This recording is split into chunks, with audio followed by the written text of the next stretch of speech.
This time on the Discover the Word podcast, Daniel Orion Day is going to be leading Elisa Morgan and Bill Crowder and Vivian Mabuni in a study of one of the Psalms. And to get into the study, Daniel has two questions for us to consider and some special instructions. What is the most honest thing you could say to God right now?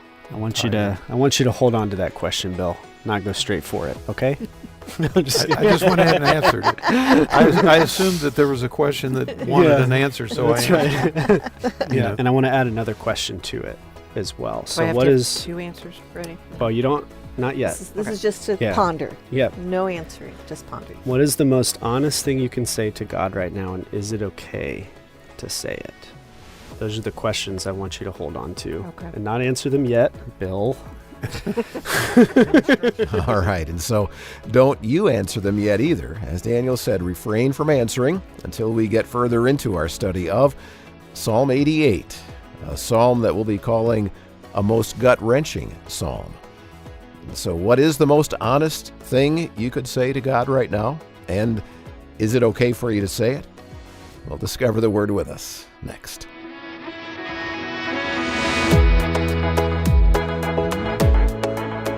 And welcome to Discover the Word, a small group Bible study we invite you to be part of with your friends from Our Daily Bread Ministries. Our Daily Bread Ministries is a Bible engagement ministry intent on fueling a worldwide Bible engagement movement with a number of different kinds of resources, one, of course, being this radio show podcast, Discover the Word. Daniel and Elisa and Bill and Vivian are four of the regular members of this group. That also includes at different times Rasul Berry and Mark DeHaan. And so welcome to this study of a most gut-wrenching psalm, Psalm 88. I think we'll find that it provides helpful insight into our relationship with God and how we handle those inevitable challenges that we all encounter in life.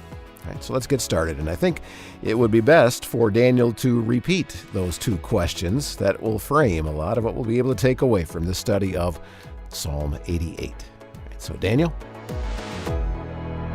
What is the most honest thing you can say to God right now, and is it okay to say it? Those are the questions I want you to hold on to. Okay. And not answer them yet. I want you to bring those questions with you throughout this whole series together, because they're going to be really important questions for us. So if you will, turn to Psalm 88. And I think that's going to help us answer these questions, along with, I think, quite a few questions that might come up as we go. This happens to be what I want to call the most gut-wrenching psalm in the Bible, but I'll call it a most gut-wrenching psalm, just in case there's another one I'm not thinking of that's also gut-wrenching. That's a little it depends on more. what kind of gut-wrenching it is, because I think Psalm 22 and its description of the cross is really gut-wrenching. That's true. But not in the same way as I think Psalm 88 is going to be. Yeah. So, a gut-wrenching. Yeah, so a gut-wrenching psalm. Okay. A most gut-wrenching psalm. But we've spent a lot of time talking on the show about how to read the Psalms. So I want to kind of start there and apply some of that together. So let's ask some of the questions that we've been learning to ask. First, how many books of Psalms are there? 5. 5 books. Why is that kind of significant? Because it parallels the 5 books of Moses in the Torah. Yeah, so it's kind of the story of Israel, a new Torah, so to speak, or a way that the Torah meets everyday life. Might be a good way to think about it. What book is Psalm 88 in? It's in book 3. Yep.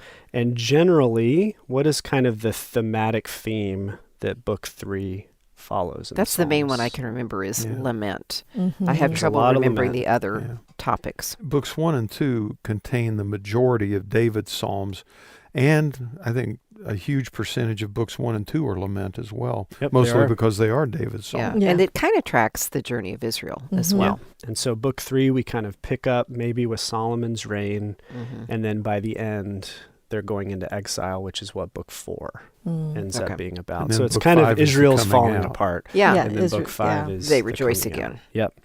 And because of what it's about, 47% of book 3 are what type of psalms, Elisa? Lament psalms. Yeah. And what are lament psalms? Yeah, they're just like cries to God. And it can be about a lot of things, really personal despair, despair for the nation of Israel. Yeah, there are personal laments, there are national laments, there are royal laments.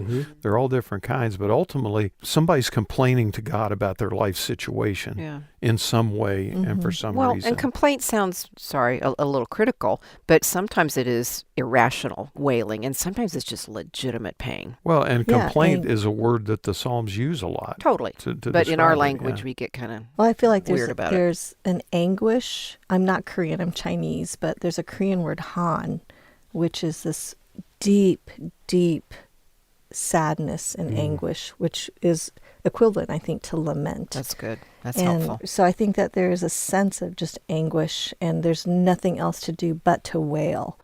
So what you're trying to tell us is that it's not only people in the Bible who lament. Maybe other people do as well. Maybe. Yeah. And I think, Vivian, it'd be great if you remind us of that word a few times as we go, because this is definitely a wailing lament, as we'll see when we get into it. I like to think of lament as basically drawing attention to what's wrong and asking God to do something about it. That's good. So there's an injustice part to it. Yeah. And sometimes, maybe we should say they typically ask God to do something about it, because sometimes, Bill, to your point, it's just the complaint. It's just, this is what's wrong with the world. And then it's just quiet.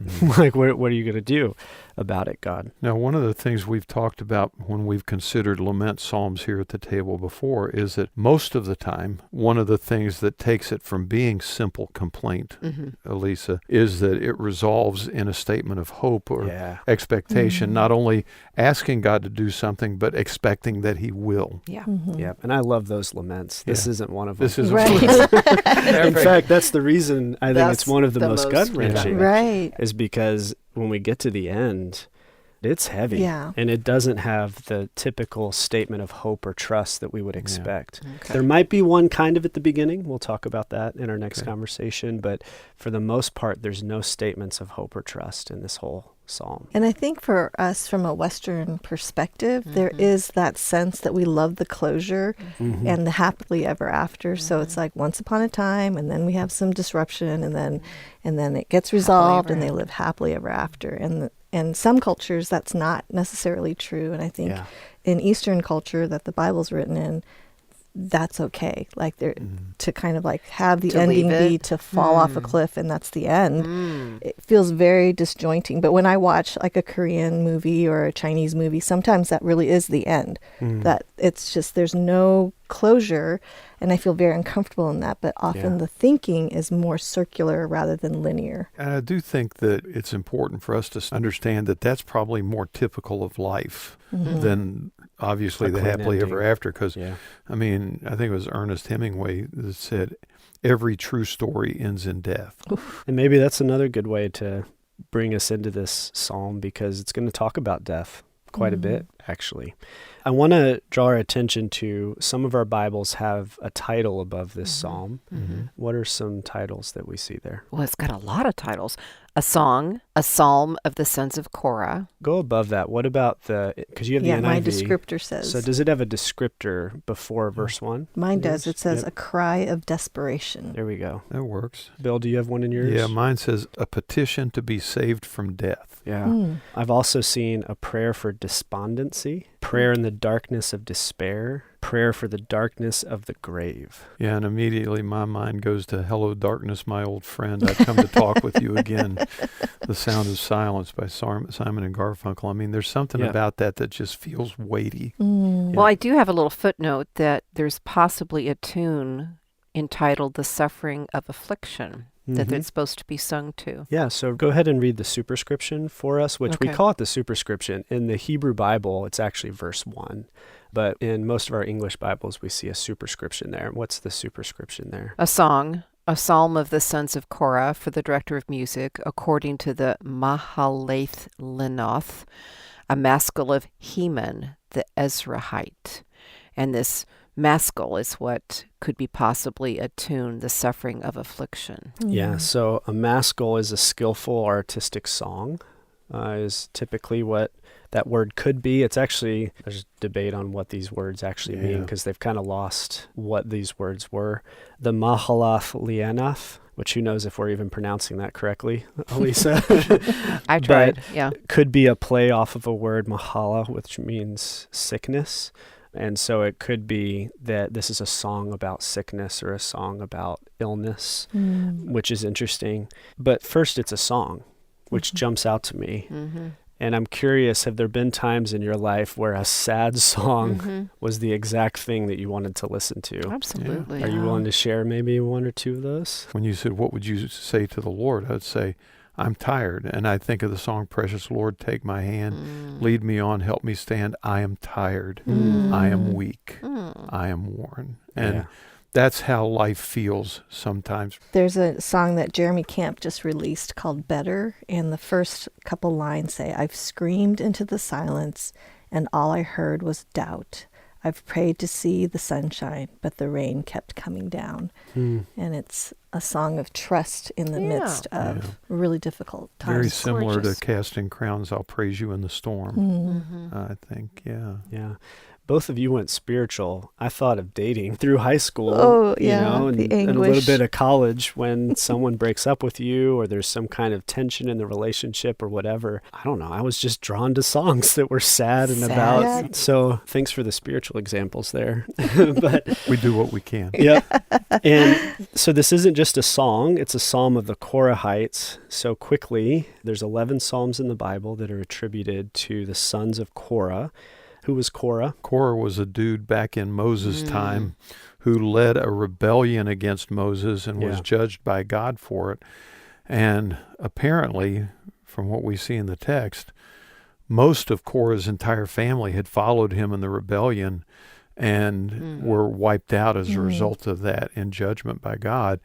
But some aligned themselves with Moses, and it's the descendant of those that are doing these songs. The sons of Korah. Yeah. Sometimes our worst mistakes and decisions, God can redeem in really beautiful ways. And so we have the sons of Korah becoming some of the worship leaders of Israel. But at times I've heard of them described as janitors, holding the door and doing the service things within the sanctuary as well. And so what a beautiful picture there that we have these temple singers who are leading people in worship and come from a legacy of a family that had a bad story, but God turned that around for the good of them and for the good of the people. I think too, I hear often of siblings when one sibling really walks far from the Lord and that other sibling sees the damage and they choose to follow the Lord because of what they witnessed. And it seems like that's true of this situation in this family line. Yeah. And then it also says it's attributed to a guy, Heman the Ezrahite, and he's mentioned a couple times in the scriptures, mostly secondarily. So, for example, in 1 Kings 4:31, talking about Solomon. Solomon was wiser than anyone else, even wiser than Ethan the Ezrahite and Heman the Ezrahite. So it's or Heman, depending on how you pronounce it. So he must have been a pretty wise dude because the only person wiser than him is Solomon and maybe his brother, Ethan. And he's a leading singer in the family of Kohath, and he's a son of Levi. So he's this worship leader who's wise, who's leading people in worship. So and he's having a really bad time. Yeah, and he's having a rough day, which we'll see. Really a rough life, as we'll see. Yeah. So this psalm is an artistic and skillful song. It's written by one of the wisest leading singers of the temple worship team. And so what kind of song would we expect from someone who's really close to God? Something profound. Something profound. As a worship leader, when we think about our music and some of the songs we sing, they tend to be very praise-oriented and positive.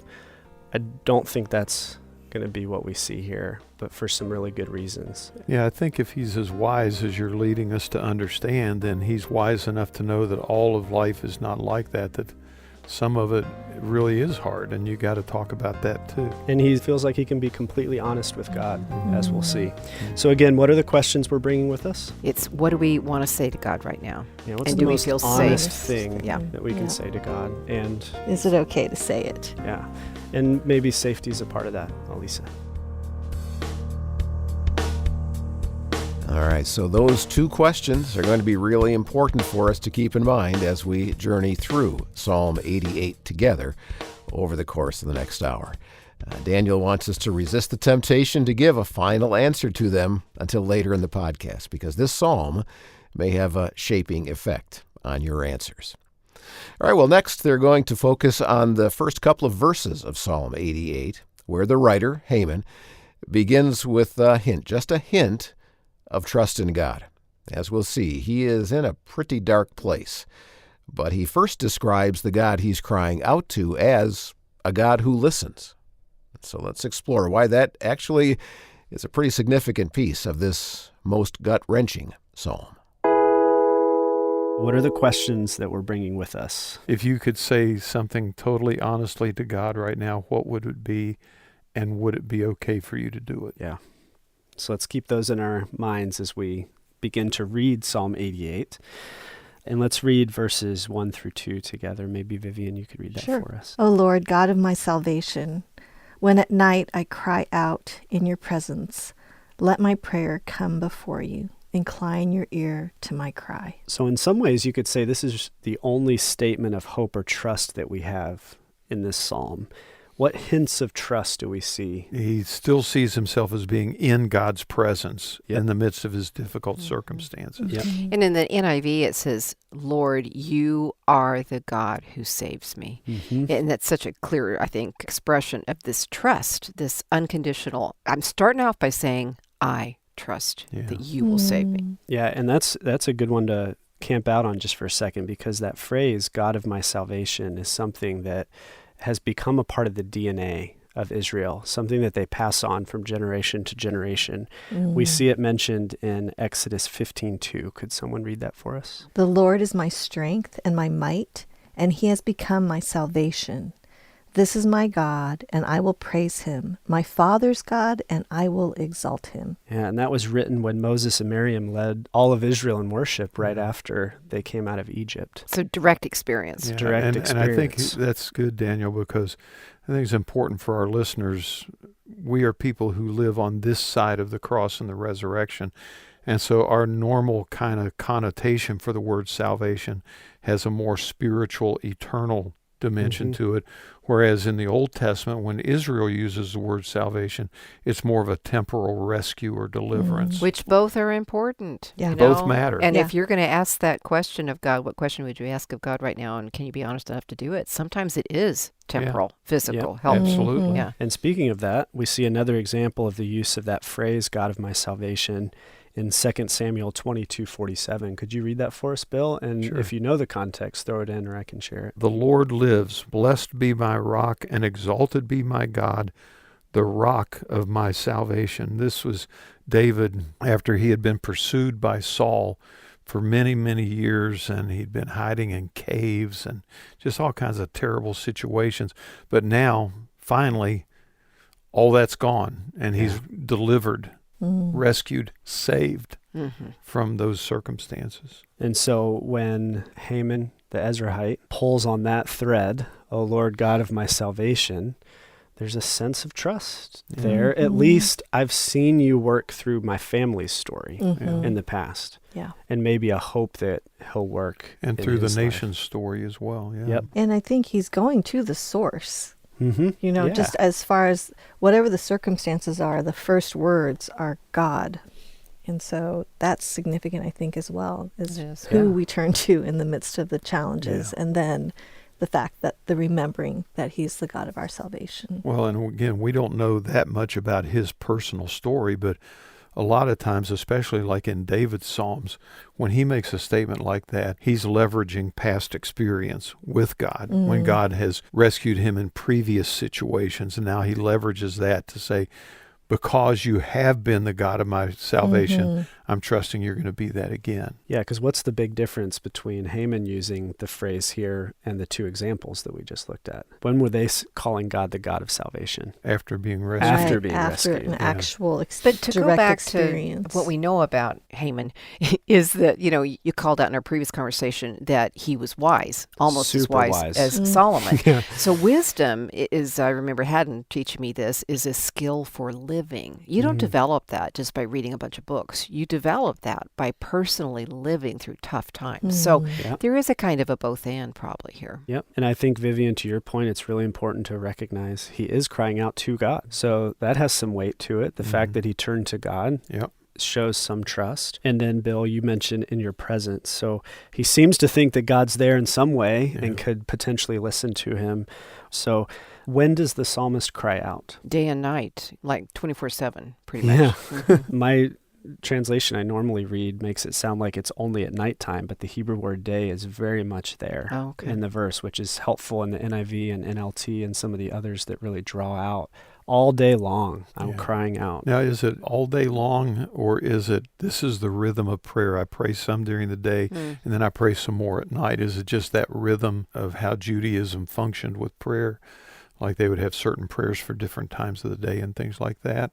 Or are you seeing it as this is almost kind of like the prayer without ceasing kind of thing? Yeah, I think as we'll see, he's in such a desperate spot. I'm guessing he's talking to God about it pretty much all the time. Okay. However, to use Bill's favorite phrase, the text doesn't tell us. See,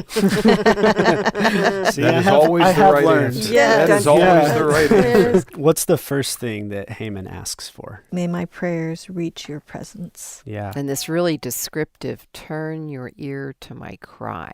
I love that. Turn your ear to my cry. Give ear. And I remember studying that turn of phrase. Give ear is actually like taking your ear off, unscrewing it, and sitting it on the table in front of somebody.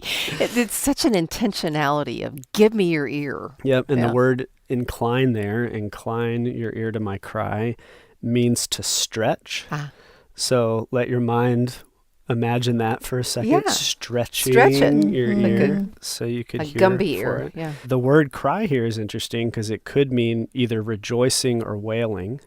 What do you think makes sense here? Wailing. Probably wailing, right? So Vivian, the word that you mentioned the other day. Yeah, Han. It's like it's such a deep anguish. I also think, when you talk about stretching the ear, I kind of imagine an image of leaning in to listen. If somebody's whispering, they say, I need to tell you something. You kind of lean in, you stretch to be able to hear them. And he's calling for God to kind of join him in his moment of grief and pain. Yeah. And so if we were to kind of take those ideas and maybe put them back in the text, you could read it as, let my prayer come before you, stretch out your ear to my wailing. Stretch out your ear to my wailing. Can you think of any earthly examples of when people stretch out their ears? I remember picking up my kid from childcare. Okay. And it was a long stretch of time. So all the kids were ready for their naps. So everyone's crying. But I knew my son's cry. It was so distinct to me. And that was something that popped into mind. That was one of the first ones that came to mind because I've hung out with friends a lot where the kids will be somewhere else, especially when they were little. We'll be in a whole nother room or something like that. And you'll hear like a little faint cry. And their parent knows it's their child. Right. I'm actually thinking of a moment just a few days ago. I was in a women's restroom and it was quiet, but I knew there was somebody else in there. And I heard, and I was like, oh, somebody's in here crying. And my heart went out. And I'm always like overcompensating when I feel people in pain. It's like, I want to go, can I help you? Do you need some help? Here's some. And I held myself back because that would be intrusive. I've learned the hard way. That would not be appropriate. So I just waited. But that gets my attention and yanks at my heart. And I want to respond. So often I kind of try and just pray a minute for him. I was kind of more along the lines of Viv's example, only not in the group setting, but I was thinking as a parent, when your child cries in the middle of the night, and Marlene tells me ours did a lot. You never woke up. Yeah, there you go. Why am I not surprised? Yeah, and what's funny about that, we have a similar story, but it's reversed. Rebecca would sleep really hard, and so I would be the one that would wake up first when a kid was crying. But nighttime's a good example, too, because this is kind of set in a potentially a night type of setting, right? At least a dark night of the soul. But at nighttime, sometimes the sounds that wake us up, too, are us stretching out our ear. So I have this one door in my house that when it gets really windy, sometimes it'll blow open. And it's amazing how even sometimes with a noisemaker on in my room, I'll still hear that door open Wow. in the middle of the night. It'll wake me up from a dead sleep. Isn't that crazy? And so Wow. it's the stretching out of our ear. For years and years, I did a lot of international travel, and that meant I was in a lot of strange, unfamiliar places, which would be surrounded with strange, unfamiliar sounds. And so I started sleeping with earplugs in so that I could actually sleep through the night. And now I sleep through the night with earplugs all the time, whether I'm traveling or at home. I've just gotten so used to it. So I don't often stretch out my ear in that sense, Daniel. You know, and I'll give you one more illustration. I'm hearing impaired now in my elderly years. And for years and years and years, anytime I'd be in a restaurant, I would just be leaning forward To try to hear. to try and hear. And I actually developed a neck problem. And I went to all kinds of PT and da-da-da-da-da. And I finally got hearing aids, and my neck problem is completely resolved. Wow. And I have had to stretch and stretch in order to compensate for my own inabilities. So there's another illustration. Yeah.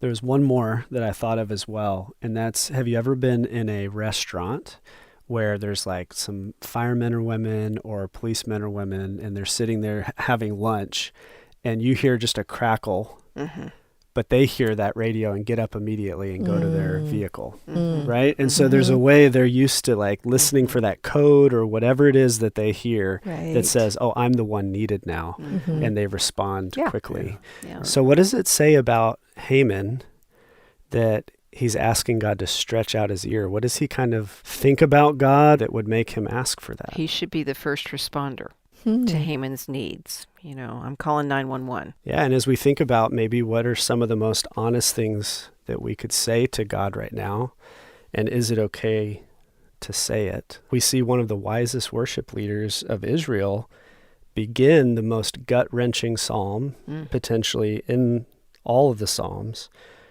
describing who the God is that he's crying out to. And it's a God who's in his presence, right? He's in God's presence. God is there with him. He's a God of salvation who rescues people just like he rescued Haman's ancestors before him. And he seems to like have an awareness of this is a God who stretches out his ear. It matters to him what's on our hearts. Yeah. And he stretches out his ear like a loving father who hears a kid who's crying and wants to respond, or like or loving mother. Or a loving mother. Yeah. Or the ideal civil service person that's listening for the cry so that they can rescue, protect, and serve when called upon. And so that is how Psalm 88 begins. O Lord, God of my salvation, when at night I cry out in your presence, let my prayer come before you. Incline your ear to my cry. Actually starts in a place of faith in God as the God who listens, but also kind of points as to why we'll be calling this a most gut-wrenching psalm as well. That will be more evident as we get deeper into the psalm. But I think that will be a really helpful foundation for us as we get into the more difficult, gut-wrenching parts of Psalm 88. And remember Daniel's questions he wants us to have in mind, but hold off on answering, and how Bill got into so-called trouble for jumping ahead and trying to answer them early on in the conversation. Well, as we were getting ready for this next part of the conversation, Vivian tried to do the same thing, jump ahead to answers, and Daniel again said he wants us to hold on. You're starting to answer our questions, Vivian. Oh, We got to wait on those. Thank you for you doing for that. Now I'm beginning not to- the only I'm one. processing. No, trying to that's work it out. exactly what we should start to be feeling here. Yeah, but I guess we need to dig deeper into Psalm 88 first to discover why we're calling this a most gut-wrenching psalm and how this can shape our relationship with God. And so the conversation will continue after we take a quick time out.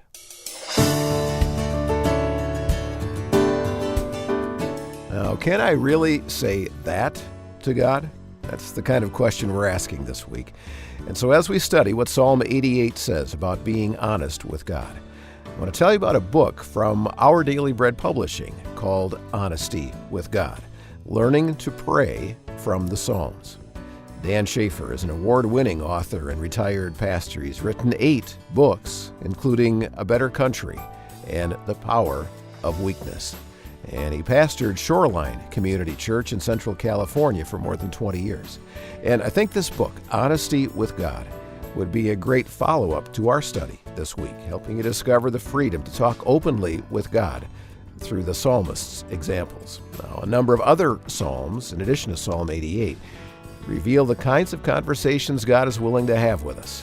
Here's what one reader had to say about the book, Honesty with God.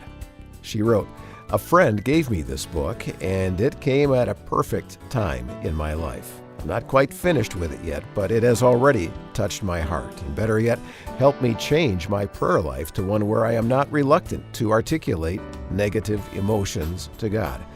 It's not offensive or boring to Him when we pour out our pain in prayer, even though we are telling Him what He already knows." I would highly recommend this book. Well, again, written by award-winning author and retired pastor Dan Schaefer. I hope you will check it out by searching for Honesty with God at OurDailyBreadPublishing.org. That's Honesty with God at OurDailyBreadPublishing.org. All right, and so what are those two questions that Daniel wants us to keep in mind? Yeah, what is the most honest thing you could say to God right now? And is it okay to say it? Well, let's continue on through a most gut-wrenching psalm, Psalm 88. After our last conversation, what kind of God is listening? One who inclines his ear. He's present. And specifically, He's like a loving father or mother who's listening for the cry of their child, or the ideal civil service person that's listening for their opportunity to protect or serve or care for others. There's a sense of response or anticipation of response. Yeah, and so now that we've had potentially the only positive verses in this psalm, let's turn to verses 3 through 7 together and listen to what Heman wants to say to God. Before we read, again, we've spent quite a bit of time on Discover the Word talking about how to read the Psalms. And there's one important piece of how to read the Psalms, which is parallelism. And what is parallelism? It's where ideas are matched up to either compare or contrast to emphasize the point that the poet is trying to make. So that a couple of lines are really saying the same thing, but maybe in different ways. Yeah, so parallel ideas that expand, contrast, that help us understand, to bring more nuance, whatever. So I want to apply that as we read verses 3 through 7. So Vivian and Elisa, if the two of you will read, we call it reading responsively. If you will read verses 3 through 7, and then Bill, don't worry, I've got an assignment for you at the end, so be paying attention. So let's begin, verse 3.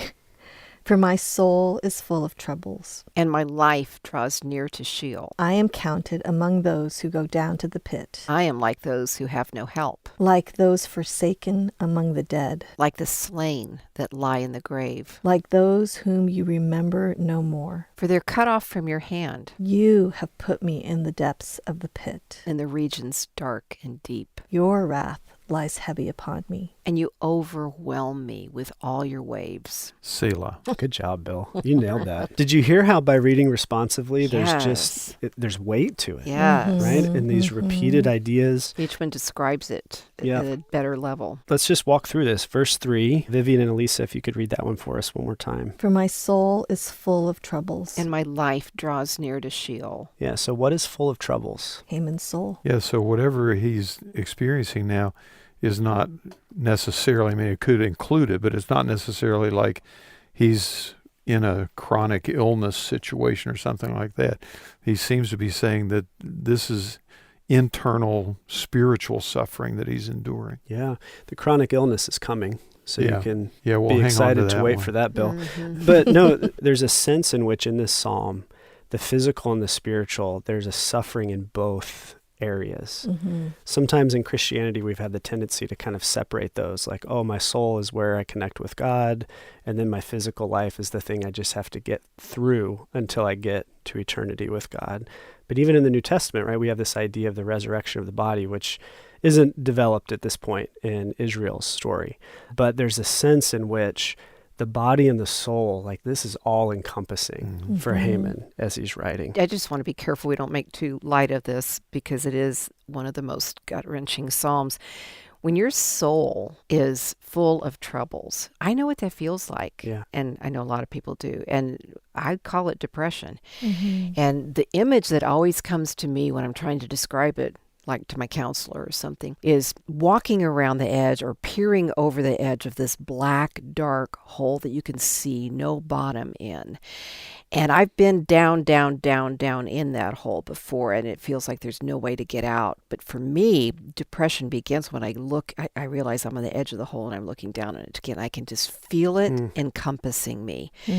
And it is so tangible. Yeah. And it is so scary and painful. It is very descriptive of how Heman is writing it. He's doing a great job of expressing that. And I would Absolutely. add to that too, as a cancer survivor, when I was going through chemo, at the time I was 42, so on the younger side, I had been physically healthy before that, and so I had not experienced chronic pain.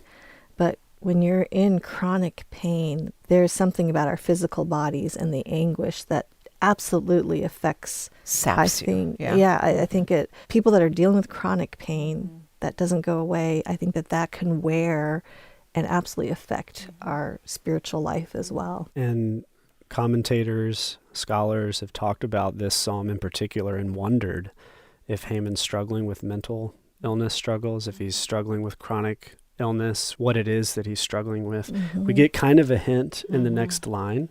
His life draws near to where? Sheol. What is Sheol? It's the place of the dead. It's not really understood. Yeah. Thus, black hole for me. I guess it feels like death, but I've never died and survived it, But, I guess historically that's what it means. But And it's it's the black referred hole. to Yeah. quite a bit in the Bible. Yeah, So, and like you said earlier, Daniel, I mean, at this point in Israel's history, Israel did not have a clear understanding of what happens 1 minute after you die.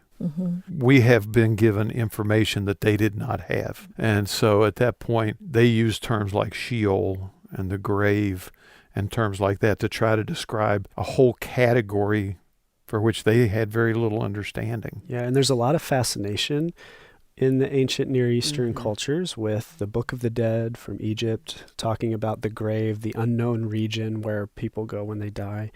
In the Hebrew Bible, it seems less concerned with trying to figure that out. It's mentioned 66 times, but overall, the whole Hebrew Bible, that's actually not very often. And usually it's in the Psalms in references like this. So it could be as simple as Heman just saying, I don't want to die. Yeah. My life draws near Sheol. I don't want to die. That'd be real. And so his soul is troubled because he seems to be drawing near to Sheol. And so what could be going on here? Well, he references grave and death a few more times in this section. Where do we see that? In verse 4, going down into the pit, Yep. one without strength. And then verse 5, set apart with the dead, Yep. slain who lie in the grave. Yep.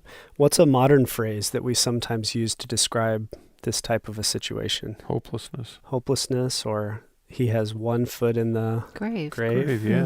Do you see any hopelessness in this? Being forsaken, Mm-hmm. forgotten, which is such a contrast to the way it begins, as trusting that it's a God who saves and we have a God who will listen to our cries like a father listens for their child. It's a huge contrast because now Heman feels forsaken, yeah, forgotten. like those who have no help, Yep. those Yeah. whom you remember no more. It seems to me, I don't think I'm missing the point here, Daniel, but it seems to me that having first told us that he believes he does have a Savior, it keeps this from the utter hopelessness that it would feel like if we didn't have verses 1 and 2. Yeah. The fact that we have Yeah. verses 1 and 2 lifts it a tiny bit. That's helpful. And I also wonder if, because we have verses 1 and 2, and he starts out with that faith, that may be why he can say the really hard things so honestly to God, is that he doesn't, it's like sometimes when we say those really hard things, we can give ourselves over to them. But it's almost like he has a net holding him as Yeah. he says those hard things. Yeah, and maybe it's partially he's trying to work out Yeah. that. In the New Testament, we have the idea of working out your faith with fear and trembling. Mhm. Well, he's got fear and trembling going on. So maybe this is part of him trying to work out his faith. God, I hear that you're like this, the God of salvation. I hear you're a God who inclines your ear. I'm really not experiencing that right now. Yeah. Right. This is what I'm actually experiencing. And we could push it a little further and say, because I believe you're a God who saves and who is there, I'm going to tell you, this is how I feel. Yeah.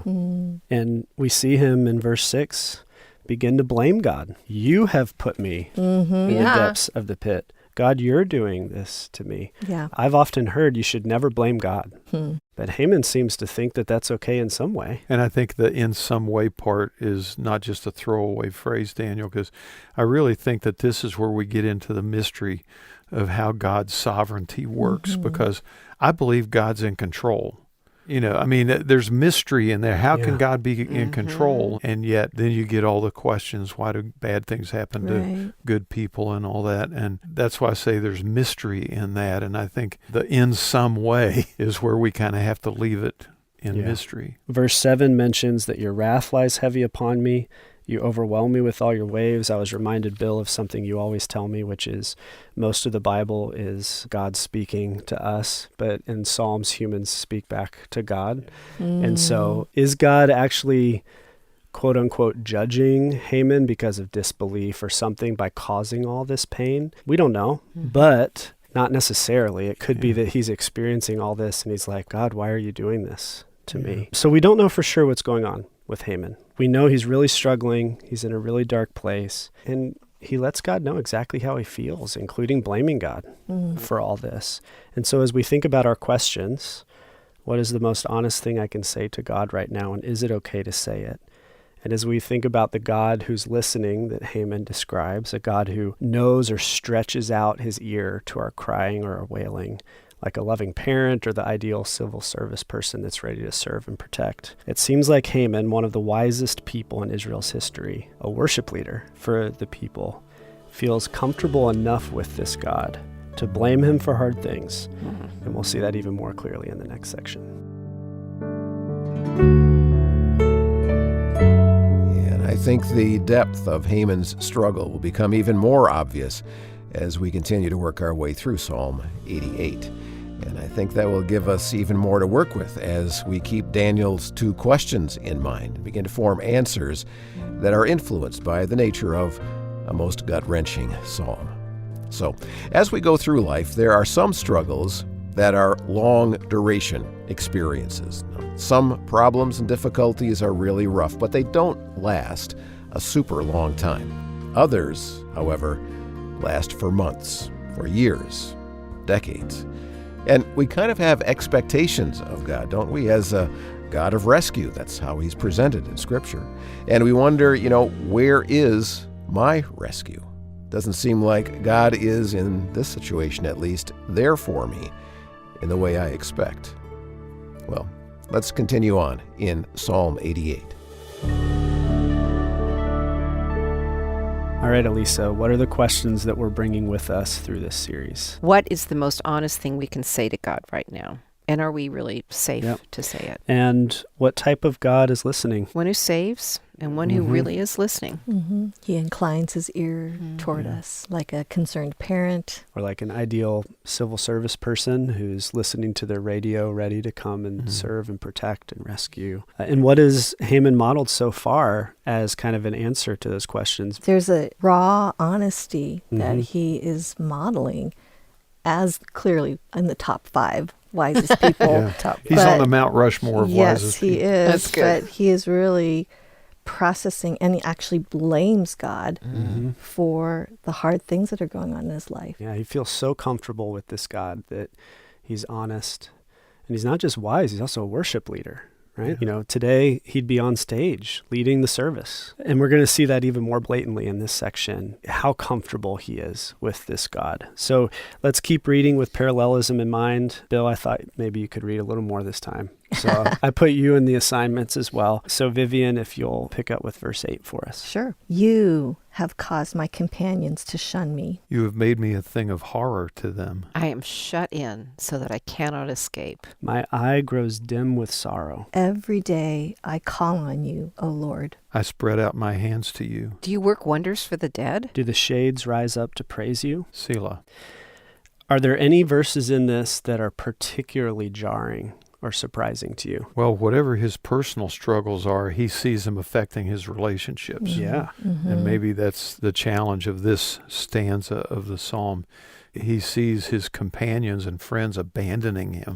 Yeah, so Elisa, you pointed out in our last conversation, he's forgotten. Now he's feeling it not just maybe with God, but also with the people around him. Mm-hmm. What was the line you read there, Bill? How was it phrased? You have made me a thing of horror to them. Oh, Yeah, that's definitely ish. don't see that on a coffee cup. And I want to just push something back for a second, because you said it a couple of times, and I think there's a difference. You said he's so comfortable with God that he can say these things. Your questions to us were, what would you tell God right now? And do you feel safe or comfortable, is honest enough to say it? And you don't have to necessarily be comfortable to say things to God. You can say things to God in fear, and they're just as true. Some of this, it raises that up inside of me. There's almost a cringeworthiness of, am I going to get bolted? No, I don't think I am. So I'm going to say it. But it's still risky to be this vulnerable. It's not ever like slam dunk. Oh, well, I hate you, God. It's never just easy to say that. Yeah. And sometimes you say it honestly without feeling safe enough. Yeah. Because you can't. You just have to do it honestly, and then you discover whether or not it is safe. I do think it matters the lens that we're looking at, because Heman's starting off with that lens of God. I have seen people shake their fist at God because of the circumstances. Right. They were so horrific that they literally turned their back on God. So he's not really even in the equation. He's blamed, but he's not being necessarily sought in the same way. Yeah, and I think there's a sense, too, in which we might feel safe or okay to say certain things to God, but we wouldn't necessarily say them as a worship leader from a platform because we might feel safe with God. That doesn't mean we feel safe with all those people. That's true. I think he's describing a really, really desperate, isolated experience to feel abandoned by God, and then to have his friends, his companions shunning him, avoiding him. So I wonder, with you have made me a thing of horror, I wonder if it is a physical Yeah. illness. It's very It's Job-like, isn't it? It does. That was. It reminds me of Yeah. Job. Yeah, and there's stories of leprosy, right, where that could fit. Who else was made a thing of horror to his companions? Not just Job, Jesus. right? So even Jesus would use language like that. Yeah. Well, and I kind of joked earlier, you said, he's a worship leader. He was up leading songs, and I joked, probably not this one.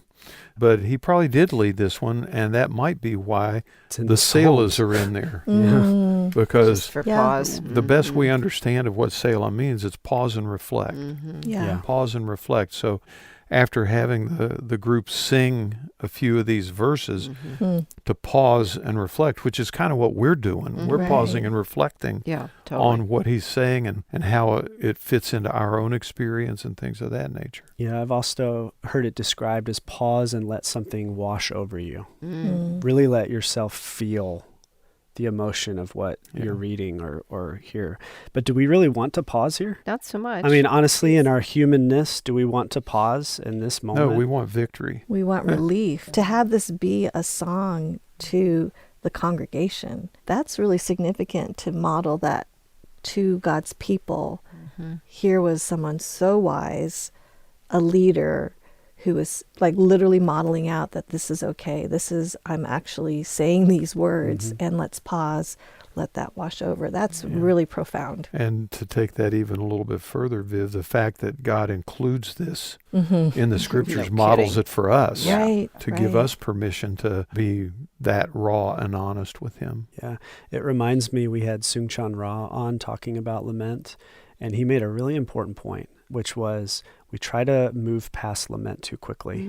Alleluia is coming, Yeah. right? God's going to make all things right. But we can't get there without actually sitting in our grief and pain so that we can experience true healing. And I think there's such a beautiful invitation in these selahs, in this, that it reminds us that there's something shaping and powerful and important about not moving past pain too quickly, but sitting in it. I'm struck by that visual image, Daniel, of the Selah as letting it wash over you, because often we talk about grief as coming in waves, Yes. and they're unpredictable. And you know, when it happens, to do grief work is to stand in that wash and let it take you wherever it needs to. And we have great resistance there. And in resisting, and sometimes we just have to, get a breath because we're going under, but in that resisting, we're missing the provision that comes. Right. I really appreciate that. Yeah. Let's go back to our question, too, that we kind of mentioned last time. Is it okay to blame God? Where do we see Heman doing that a little bit in this section? Well, he does it more than a little bit. I mean, Yeah. you have caused, Yeah. you have made. I mean, Yep. whatever pain he's suffering in this moment, he's laying it at the feet of his God and saying, I'm holding you responsible for this. Yeah, did God go to all his friends and say, run away from him? Probably not, would be my guess. I mean, sure, it's possible, but it might be a lot like Job, where he gets more and more isolated the more pain he's in. Yeah. Because people struggle to sit That's with other right. people in their discomfort and pain. And I don't want to rush to put a Band-Aid on this, but there is a way in which, and we've talked about this, when you ultimately understand that God is sovereign over all, which is kind of how he ends this psalm, and you go back to how he started it, you're the one who saves me, that's his salvation, is relinquishing to, I'm not in control. What is the last indication that we have in this section that he might really have a foot in the grave? Could somebody read verse 10 again for us? It says, do you work wonders for the dead? Do the shade or the ghosts rise up to praise you? Yeah. So again, at this point in the story of the Bible, there isn't really a sense of life after death in the way that we think about it after the New Testament and after Jesus rising from the dead. So no one really knows what happens after death. And this could be, in fact, it kind of sounds a little rhetorical in the way that he's asking it. God, are you going to get credit if I'm in the dead? What's kind of the implied answer there? No. How's this going to serve you? Yeah. Yep. And it's kind of weird for us, I think, to see that in the scriptures. And again, that kind of hints to us that this is in development, what happens after Yeah, it's death. one of those progressive revelation things where the Bible doesn't move from error to truth, but from incompleteness to completeness. And there's also a sense at this point, too, where there's potentially a god or an under-god of the underworld. And once you go and belong to him, you don't belong to the good God anymore. And so there's even a development there of like, hey, do the ghosts come back to this world? No. Once they're down there, they're stuck down there, or whatever that idea is at this point. But his point is, if I'm dead, I can't praise you anymore. Do people who are dead praise you? So again, what are these questions that we're bringing with us in this series? What is the most honest thing I can say to God right now, and is it okay to say it? And as we think about what kind of God is listening, at least the God that Heman describes at the beginning, it's a God who knows us, who stretches out his ear to hear wailing, so like a loving parent listening for a child, or like the ideal civil service person who's listening for the radio. And it seems like Heman, one of the wisest people in Israel, worship leader, feels comfortable enough with this God to not only blame him for the hard things in his life, but also to question God. God, if I die, are you really going to get praise? And because Heman seems to blame and question God, I just wonder if we really can too, if we need to. And that's where we'll pick up next time.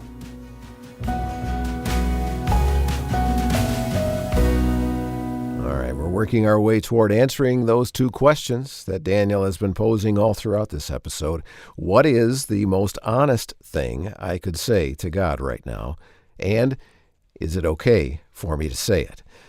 This psalm, Psalm 88, is giving us some really helpful perspective on this, especially when the difficulty that we're dealing with is one of those long-duration things that lasts way longer than we want it to, and that we almost think is necessary, and we aren't experiencing the rescue that we so long for.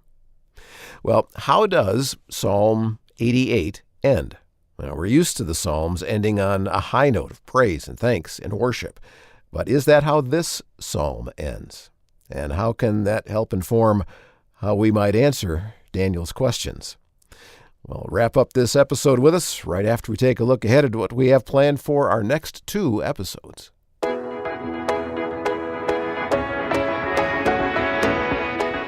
Blueberries, bananas, grapes, pomegranates, apples. What's your favorite fruit?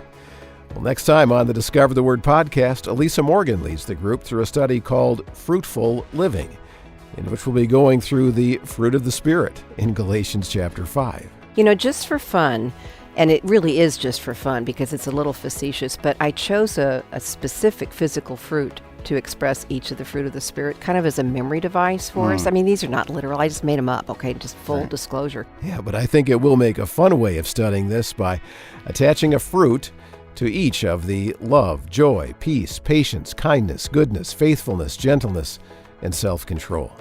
Be here at the table with Elisa Morgan, Bill Crowder, Daniel Ryan Day, and Rasul Berry. And we'll begin a 2-part study called Fruitful Living on the next Discover the Word podcast. Now, in the aftermath of the assassination of U.S. President John F. Kennedy, a college student named Paul Simon wrote a song that spoke to the feelings of isolation and hopelessness that so many were feeling at the time. There's a good chance you're familiar with the haunting melody and the way this classic song begins. Hello, darkness, my old friend. I've come to talk with you again. Simon wasn't in a good place, and the U.S. wasn't in a good place. And the sound of silence doesn't leave you feeling up and encouraged. Well, in this episode of the Discover the Word podcast, the group's been looking at a psalm in the Bible's Old Testament that expressed those emotions long before the 1960s. In Psalm 88, a song we've called a most gut-wrenching psalm, we find the words, "Darkness is my closest friend and companion." And so let's join the group as Daniel one more time asks the group what those questions are that this psalm may equip us to answer. What are our questions that we're carrying with us through reading Psalm 88? What is the most honest thing I can say to God right now? And is it okay to say it? And at least how the psalm begins, what kind of God is listening? A God who saves, a God who is present with us, and a God who stretches his ear to listen like a concerned parent listens for the voice of their child. Yeah. And Heman, who this psalm is attributed to, one of the wisest people in Israel's history. He's a worship leader. He seems to feel comfortable enough with this God that he not only blames him for the hard things that he's experiencing, but also seems to start questioning God. And we saw that in the last verse that we talked about last time. And he's starting to build this argument. God, I can't praise you and live for you and serve you if I'm dead. Do you really want me to die? Is kind of the beginning of this argument. So let's keep reading. We're going to see some more questions. Let's just read the next 2 verses. And I've got these assigned so we can hear the parallelism in there. Is your steadfast love declared in the grave? Or your faithfulness in Abaddon? Are your wonders known in the darkness? Or your saving help in the land of forgetfulness? What's Abaddon? Place of destruction. Yep, place of destruction. Or ruin could be So it's the a word, which is specific place? kind of, again, this is one of those ideas that's being developed. Oh. So it's hard to know for sure what it is, but it seems to refer to, so you have Sheol, which is like the grave or the place of the dead. This is like the dead of the dead within Sheol. Where This the is worms like- eat your body. This is like the place you don't want to get to, even within Sheol. So he's upping the intensity Okay. here Wow. in that.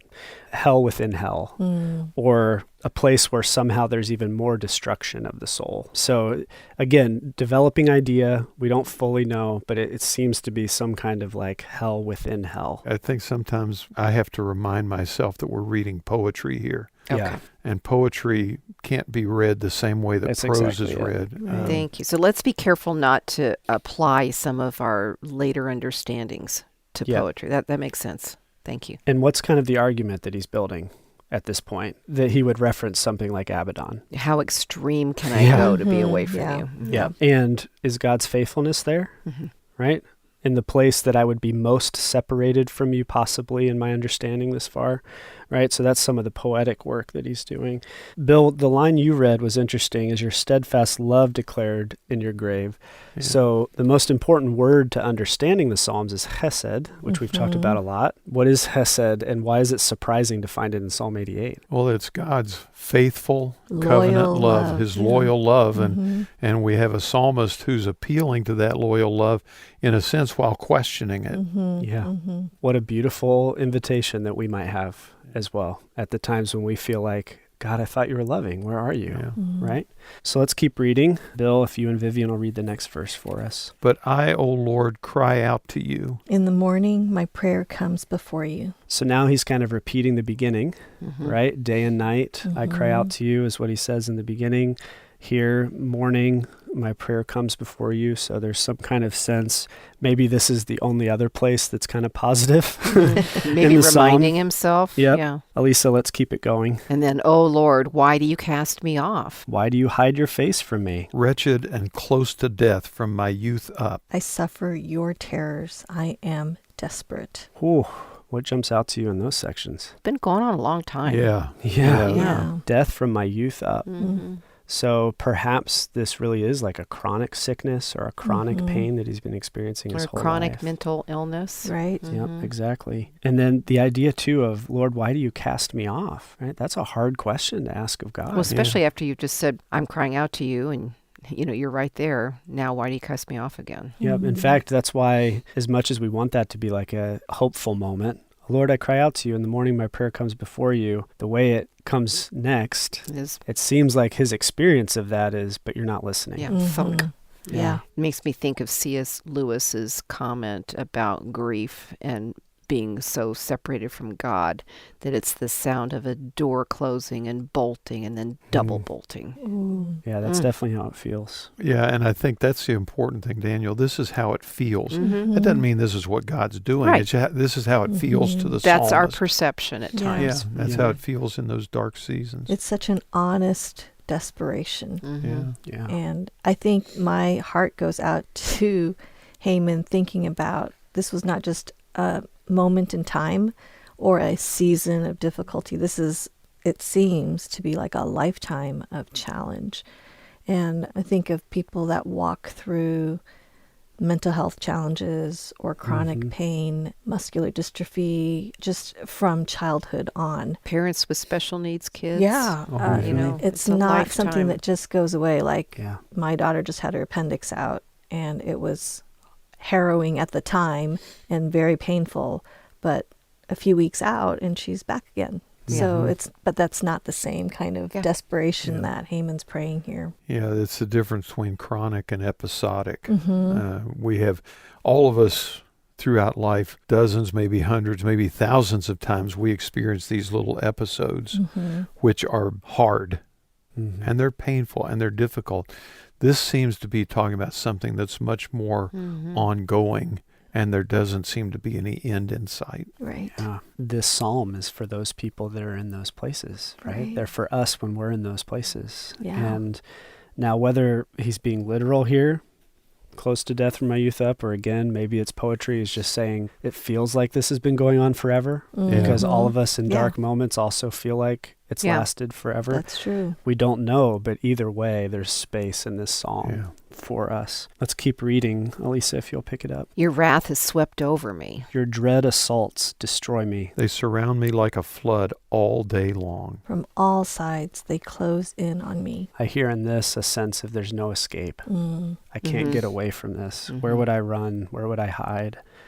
And we've all experienced moments like that, haven't we? Where we don't feel like there's anywhere we can go or anything we can do to try to get relief from the pain that we're feeling. All right, Elisa, let's finish this psalm off. Let's hope it ends positively.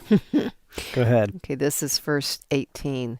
You've caused friend and neighbor to shun me. My companions are in darkness. Or as some translations put it, darkness is my closest companion. Hello, darkness, and that's my the old end. friend. That is the end. Just, there's no happily ever after. And that's why some people have called it a lament like no other, because it ends without an upturn of hope. Yeah, But why is that actually helpful for us? because it feels true to life. Yeah. And let's count up all the times we were asking the question, is it okay to blame God or accuse God? Now that we've read the psalm, let's count up some of the ones that we've seen. Where do you see what God has been accused of in this psalm? Verse 5 has forgotten about him. Verse 5 has rejected him. He put me in the depths of the pit. He put me in the grave. He has laid his wrath on me. I mean, that's... It's heavy. Yeah. And then this whole separation from friends and from Yeah. people who've cared about him. Companions to shun him, made me a thing of horror, caused neighbor and friend to shun, so that darkness is my closest friend. Yeah, and can we talk about verse 16 a little bit? God has assaulted him, is what he says. Your dread assaults destroy me. How do we take that? What do we do with that verse? Well, again, I just go back to my Psalms prof. This is not necessarily what God is actually doing. It's just how it feels to him. And what God gives us is an inspired, accurate reflection of how these experiences feel to the psalmist in this moment, and it's really ugly. Yeah. So going back to our questions that we've been bringing with us, I want to ask them again, but I want to do it in reverse. Okay? So, is it okay to blame God and question him when we're in really bad circumstances? Well, it kind of depends on what kind of God we're talking to, right? Yeah. Who's the God that Heman seems to think is there listening? The one who saves. The one who saves. I also think, too, it has something to do with attitude. I mean, there's a sense in which I think we can bring our complaints to God and do it with utter raw honesty, but still do it with a sense of reverence. I don't see anything in here. It's disrespectful. Where he's being disrespectful or irreverent to God. He's just honestly expressing his feelings about, this is how life feels to me right now, God, and I see you in the midst of it. Yeah. I've been hearing an echo in this conversation from Elie Wiesel in his book, Night. So as he was in the concentration camp, really asking where God was. You know, he's just struggled and struggled. And he kind of said this psalm himself. I mean, all he's questioned, blamed, all of the above. And finally, in the end, he concludes that, where is God? I heard a voice within me answer, he's there, hanging on the gallows. The cross of Jesus tells us that God is a God of the gallows, a crucified God.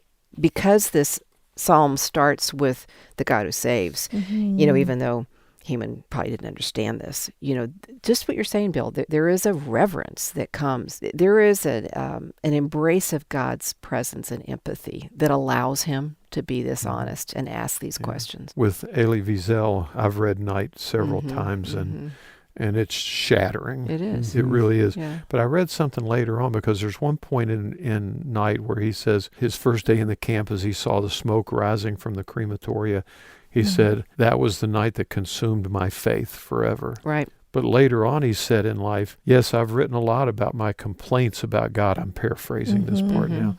But he said, they didn't drive me away from God. Sometimes I felt closer to him because of them. Wow. Yeah. Yeah. And, you know, here's this guy who's one of the wisest ever lived. And you've got to hear that reverence and that trust and that honesty threaded through his lament. Yeah, for sure.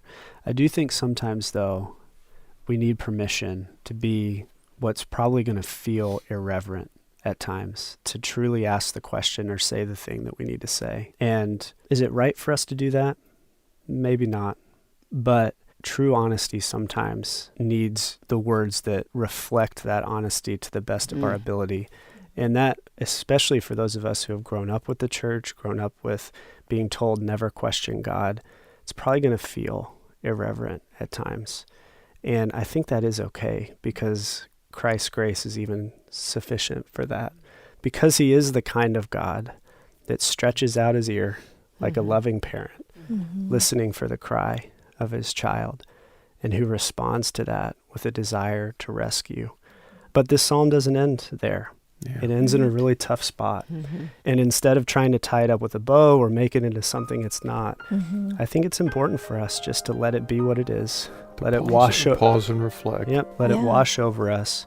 Because for some of us, we want God to be a God of deliverance, but we haven't experienced it yet, and this psalm is for us.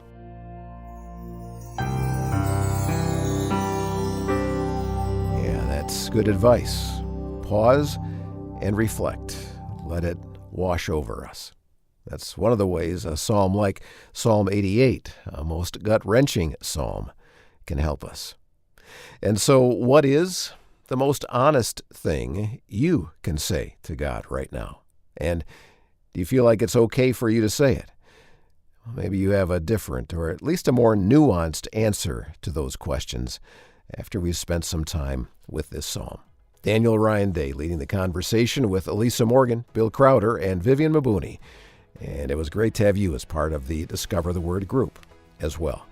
Discover the Word is a small group Bible study from Our Daily Bread Ministries in Grand Rapids, Michigan, in which we invite you to walk with us through topics and passages that inform the way we read the Scriptures, challenge us as we live our lives as followers of Christ, and always point us to discover Jesus in the pages of the Bible. Now, as I said, Discover the Word is part of Our Daily Bread Ministries, and we are a donor-funded nonprofit ministry.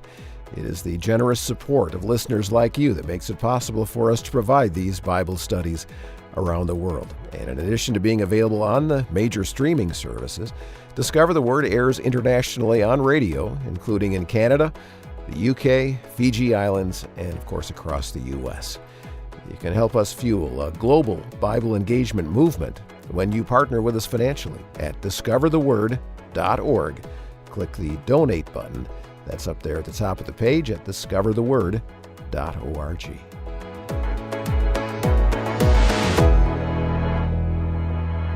Well, thanks for listening. I'm Brian Hettinga. Discover the Word is provided by Our Daily Bread Ministries.